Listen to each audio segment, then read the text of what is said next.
There's a company so powerful, it's living in your phone, your TV, and maybe even your wallet. No, it's not Apple, Google, or Amazon. In fact, you've probably never even heard of it, and that's no coincidence. It's by design.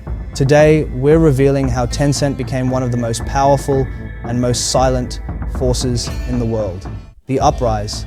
Every giant has its origin story, but Tencent's wasn't as glamorous as you'd think.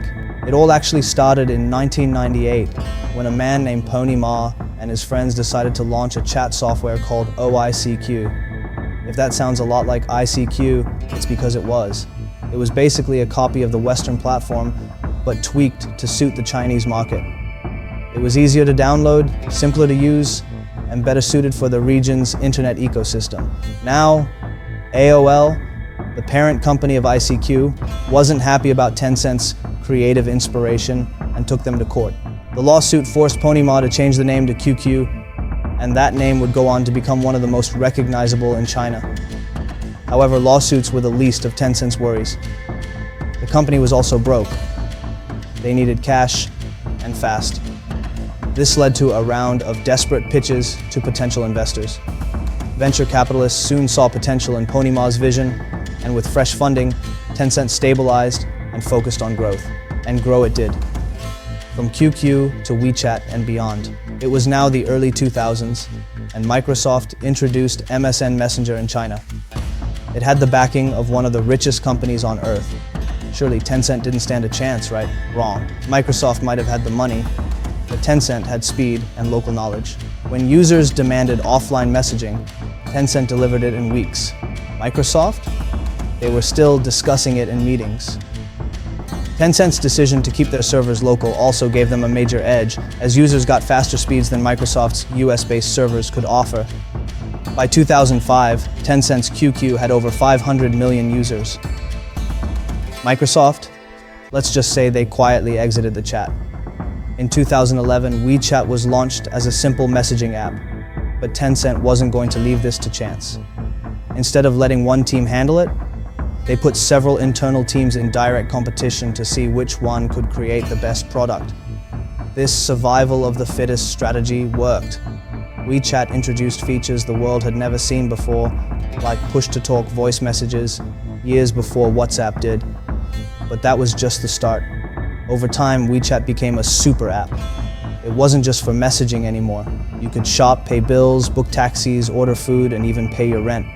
All within the app. Are you a business owner looking for funding but tired of jumping through hoops with big banks? Let me introduce you to the 7-Figure Scale Kit Funding Guide, your step-by-step roadmap to securing up to $250,000 in 0% APR capital, no matter if you're just starting out or already established. Here's what's inside: SBA Blueprint to access SBA funds hassle-free, the $200,000 case study showcasing real funding success stories, AI secrets to automate your REI properties efficiently, and access to the 7-Figure Discord, thriving community of entrepreneurs growing together. No more outdated strategies, no more wasted time, and no more funding headaches. I've helped hundreds of business owners just like you get the capital they need to scale fast. This guide is normally $197, but today it's yours for just $7. Click the link in description to get it now. By 2021, WeChat had over 1.2 billion daily users.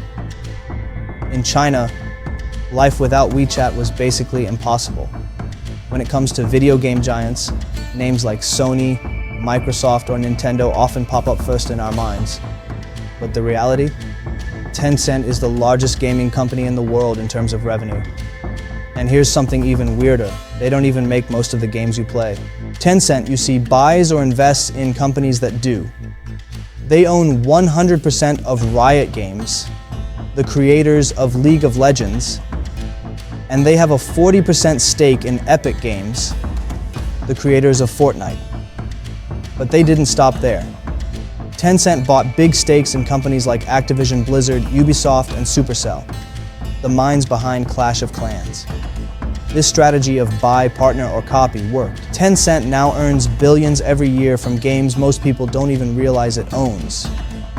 They even pioneered microtransactions and live service models, a business strategy that influenced game development worldwide. But if it only stopped there. Tencent's role in censorship and surveillance. This is where things start to get a little unsettling.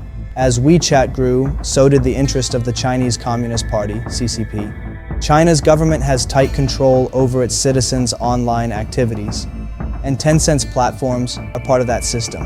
Here's how it works. Your private messages, not so private. The government reportedly has access to messages, payment data, and social media activity. If you say something unacceptable in a private group chat, not only can Tencent flag it, but in some cases, the admin of that group can be held legally responsible. It goes deeper. Tencent plays a role in China's controversial social credit system, which tracks people's purchases, movements, and even friendships. Your score can affect your ability to get loans, buy plane tickets, or even land a job. If this sounds dystopian, it's because it is. But hey, I don't live in China. What harm could Tencent do to me, apart from just taking a cut from the games I play, right? While some of their apps like WeChat failed to gain traction outside of China, Tencent took a different route. Strategic investments. They bought pieces of companies you probably use every day. Tesla, Snapchat, Reddit, Spotify, Universal Music. Tencent has stakes in all of them. They don't own the whole pie, but they own just enough to have a voice at the table. China's crackdown on Tencent. On the surface, Tencent seemed untouchable, a powerful ally to the CCP, serving its agenda of surveillance, censorship, and digital dominance.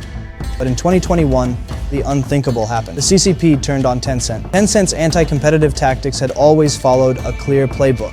If a rival app gained popularity, Tencent would clone it, buy it, or invest in it. However, when these tactics failed against TikTok, Douyin in China, Tencent resorted to blocking TikTok's video links on WeChat. It was a clear example of Tencent using its control of the ecosystem to suppress rivals. Honestly, it had been going on for years now. However, this time, the CCP didn't look the other way. Even Tencent's pledge to support common prosperity, a state-led initiative to reduce wealth inequality, and its promise to pour billions into social causes couldn't shield it from what was coming. The government didn't just want donations. They wanted full oversight of these companies' operations and a say in how wealth was redistributed. But hold up. Let's rewind and understand why Tencent became a target in the first place. It all traces back to Jack Ma, one of China's most high-profile entrepreneurs and the founder of Alibaba. In 2020, Ma gave a bold speech criticizing China's regulatory system, calling it outdated and stifling for innovation. The backlash was brutal. The highly anticipated IPO of Ant Group, Alibaba's financial arm, was suddenly cancelled, erasing what would have been the largest IPO in history. Then, Jack Ma disappeared from public view for several months, sparking rumors of house arrest. But the punishment didn't stop there.